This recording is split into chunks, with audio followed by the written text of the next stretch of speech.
Hi, I'm Robert, and welcome back to another edition of the High Desert Ranch channel. Yes, that white stuff over my shoulder on the truck, my dependable Dodge Cummins first-gen truck, is snow. And no, it's not the first snow of the season here at the end of October, but it is in fact our fourth snow of the season. So winter is definitely here, and it has been a very long time since I've done a check-in. Life has been busy, and I wanted to just say, yes, I'm alive, doing well. I've received a few emails from people. And with it being so cold, albeit for these parts it's a balmy 25 degrees, I wanted to give a few tips for cold weather, especially as we are now entering cold weather, not only here in the high desert above 6,000 feet, but above for the rest of the country as well. So come along and join me here for a few minutes and let me be your ticket to help escape the ordinary, only on the High Desert Ranch channel. So yes,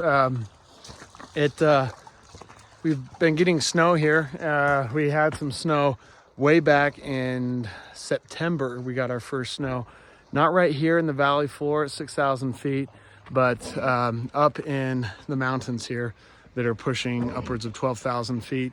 But we've definitely had snow here on the valley floor, as you can see behind me, definitely cooling things down quite a bit.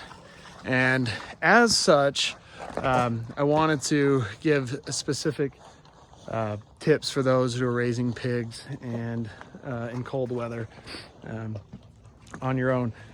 One of the things that's very important to do, and that light's going to go on and off, it's motion detected, great investment, is to have someplace warm and dry.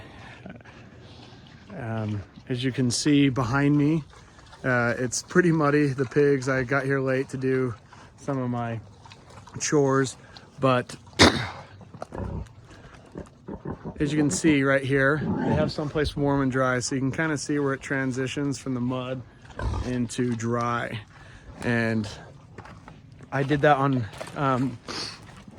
purpose to not only have it three-sided to keep out the weather, most of the weather, and I had them face east, which is something that when I talked to some of the old timers around here, having the shelters open face east, they get that morning sun, which the fact also too in the summertime, the fact that it faces east, they get that warm morning sun, which here in the high desert, it does get very chilly. Now we have diurnal temperature swings. There's your word for the day, look it up. Diurnal temperature swings. So we can be down in the 30s and 40s, but then it can raise just by the middle of the afternoon 40 to 50 degrees. So we can go from 30 degrees all the way up into the mid 80s here.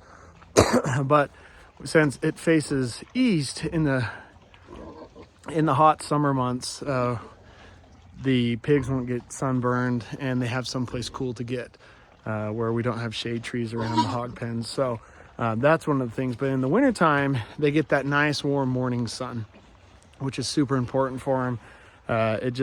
It gives the animals a little bit more creature comfort, right? So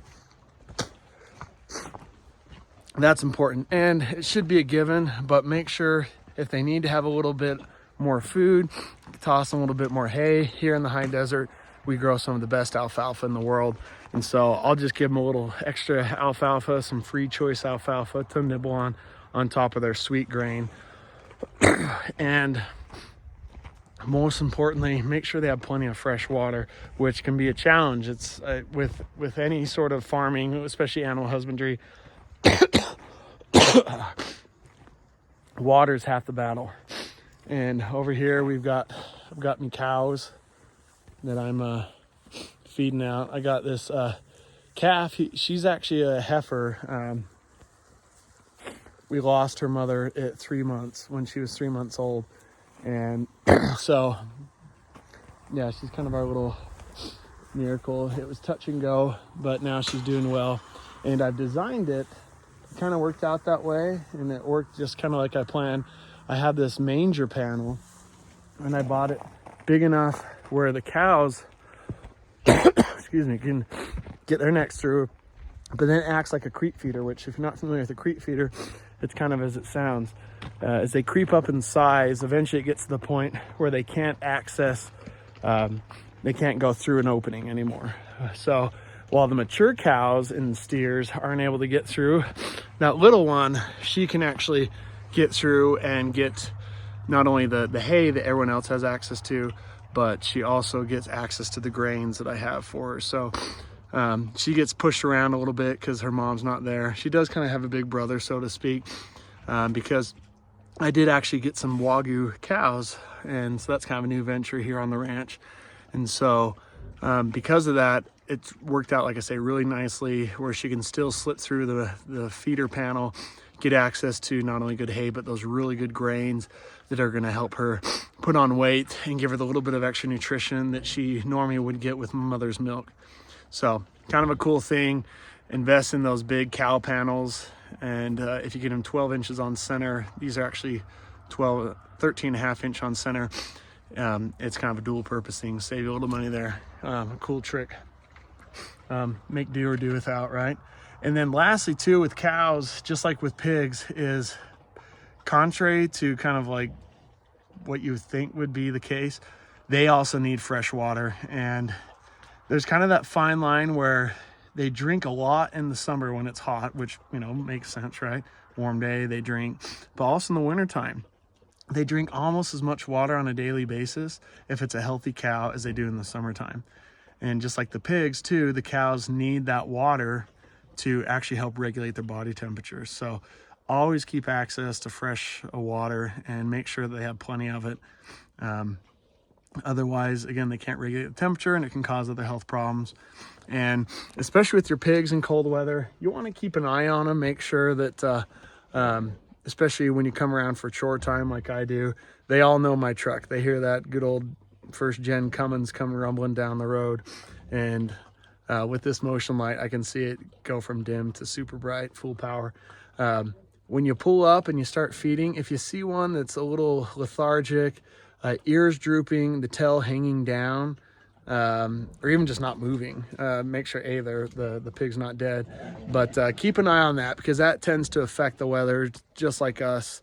It affects us. And I got a little bit of sniffle, but if you yourself or your farm hands or something like that, if you've got some sort of respiratory infection, like say pneumonia or the flu, or going into that season, you really want to be careful around your pigs, because believe it or not, especially if you're new to pigs, you can actually transmit that respiratory illness to your pigs. And obviously that can cause problems, possible death, weight loss, things of that nature. So if you're trying to fatten up a pig, they can experience some weight loss, set you back a little bit, as far as like a topping out weight. And vice versa, pigs can actually transmit some of those respiratory illnesses to you as well. So definitely be aware of that. Take care of your livestock and they'll take care of you. Yeah, other than that, I don't even know the last time I put out a video. I put out a short about my cows coming on command, which I think is pretty great. Not many can say that about their cows. Where I'm just kind of a one-man band operation. I've got my young children, but it's easier to lead your herd of cows than to push them. And so I've kind of trained them where they either hear my voice or they hear my truck come rumbling over the rangeland, and they all come running. So that's pretty cool. So I've got them kind of trained like Pavlov's dog, that whole experiment. They come running, and I've got some food in the back for them. And so when it comes time to bring all the cows home, they're out, like I say, out on the rangeland right now. I'll bring them back here to this 40-acre piece where they can winter over, and then eventually in the springtime have their calves. And again, everything is just kind of a one-stop shop. We feed the cows and the pigs all at the same time. And I've got some manger panels set up so I can take from my large stack that's over there and just toss it right down to the cows. No tractor required to go out and feed. I keep them all nice and close and tight. And then come in the springtime, we can use a manure spreader to gather up that pile of manure and then and spread it out amongst the field. So I do have a tractor. It's not here at this location at the moment. So one more winter, I've got to break that news to the boys where we've got to feed by hand here. Whereas if the tractor can get kind of shuffled around, we'll be able to then do some hay out in the field. So for right now, that's kind of our setup. It's works for what we have to do. But yeah, So again, I appreciate some of the well wishes, some of the inquiries on the email. Yeah, we'll see what this wintertime brings. It's crazy because last year, my children with their cousins, my niece and nephews, they were playing in the creek behind my mom's house here in town. It was either right before or like the day after Christmas. Either way, it was crazy weather. We went shooting as a family on our Pioneer ancestral property. And then it wasn't until everyone left after the holidays, Christmas and New Year's, and then it started dumping snow. So we've already had a few of these early winter storms come in, and they've been significant, where it's dumped several inches down here in the valley and a few feet of snow up top on the mountains. I'm optimistic. We've had 2 really good years. We had record-breaking year 2 years ago as far as snowpack. Decent this year, or last year, I should say. So we'll see what this wintertime brings, because again, that's what we rely upon here in the high desert. We get maybe 4 or 5 inches of rain in a good year, so the rest of that water we get comes in the form of snow and snowpack up on our mountains. So fingers crossed that prayers going out that we'll be blessed with that white stuff this year, that we can sustain ourselves and our animals. And yeah, so I promise, I won't promise, but I'll do my best to keep checking in from time to time, and even give you some more helpful tips, and even bring you along for some of these little adventures. But if there's one thing that gets in the way of making ranching videos, it's the ranching itself. So anyways, I hope that I was your ticket to help escape the ordinary and find out just what it's like to live the high life here in the high desert of the Intermountain West, only on the High Desert Ranch channel.